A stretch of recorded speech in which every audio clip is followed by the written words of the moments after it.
Our Bible reading challenge this morning is found to the book of Genesis, chapter 14, verses 1 to 24, and this is our chapter of the day.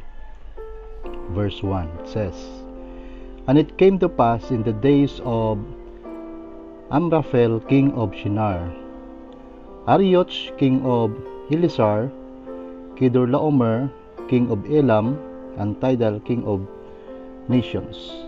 Verse 2, "That they made war with Bera king of Sodom, Bersha king of Gomorrah, Shinab king of Admah, Shemeber king of Zeboim, and the king of Bela, that is Zoar."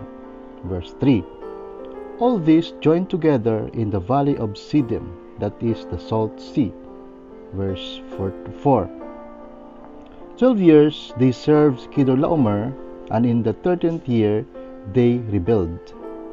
Verse 5, "In the 14th year Kedorlaomer and the kings that were with him came and attacked the Rephaim in Ashtaroth, Karnaim, the Zuzim in Ham, the Emim in Sheve Kiriathaim." Verse 6, "And the Horites in the mountain of Seir, as far as El Paran, which is by the wilderness."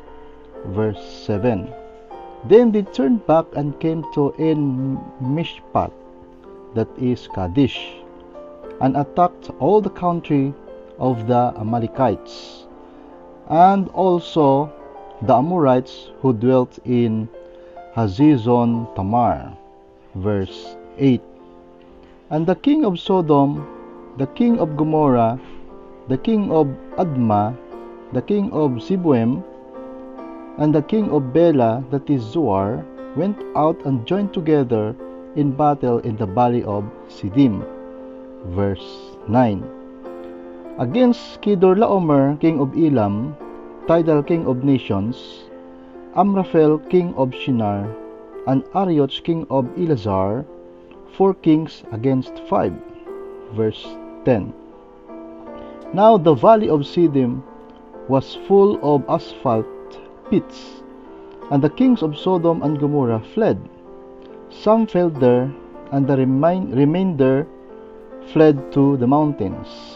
Verse 11, "Then they took all the goods of Sodom and Gomorrah, and all their provisions, and went their way."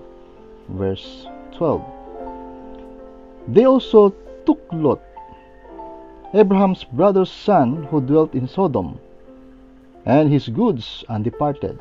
Verse 13, "Then one who had escaped came and told Abram the Hebrew, for he dwelt by the terebinth trees of Mamre, the Amorites, brother of Eshcol, and brother of Aner, and they were allies with Abram." Verse 14, "Now when Abraham heard that his brother was taken captive, he armed his 318 trained servants who were born in his own house, and went in pursuit as far as Dan." Verse 15, "He divided his forces against them by night, and he and his servants attacked them and pursued them as far as Hubah, which is north of Damascus." Verse 16, "So he brought back all the goods, and also brought back his brother Lot and his goods, as well as the women and the people." Verse 17, "And the king of Sodom went out to meet him at the valley of Shaveh, that is the king's valley, after his return from the defeat of Kedorlaomer and the kings who were with him." Verse 18, "Then Melchizedek, king of Salem, brought out bread and wine. He was the priest of God Most High." Verse 19, "And he blessed him and said, Blessed be Abram of God Most High, possessor of heaven and earth." Verse 20, And blessed be God Most High, who has delivered your enemies into your hand. And he gave him a tithe of all. Verse 21. Now the king of Sodom said to Abram, Give me the persons, and take the goods for yourself. Verse 22. But Abram said to the king of Sodom, I have lifted my hand to the Lord, God who Most High, the possessor of heaven and earth. Verse 23.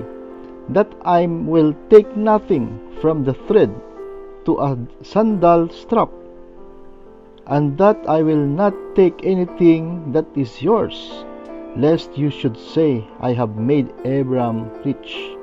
Verse 24, last verse. Except only what the young men have eaten, and the portion of the men who went with me, Aner, Eshcol, and Mamre, let them take their portion.